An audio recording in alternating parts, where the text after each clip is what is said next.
With all the crazy weather that's been happening throughout the country, it's important that you prepare for an emergency with a bug-out bag. Add food rations and water filter straws. Ziploc bags, trash bags, matches, fire starter,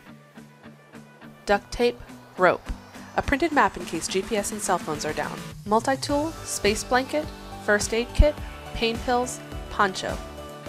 toothbrush travel kit, manicure set with tweezers, and wet wipes for hygiene purposes, face masks and gardening gloves in case you are sorting through rubble, towels, folding bag, phone charging cords, solar powered charging station with compass, and my favorite is this radio with USB charging outlets, crank recharge, and a flashlight, bungee cords, crank powered flashlight, coloring books, pencils, and sharpener for entertaining kids, extra batteries and flashlight. Attach one flashlight to the outside of the bag so you don't have to dig in the bag in case of emergency.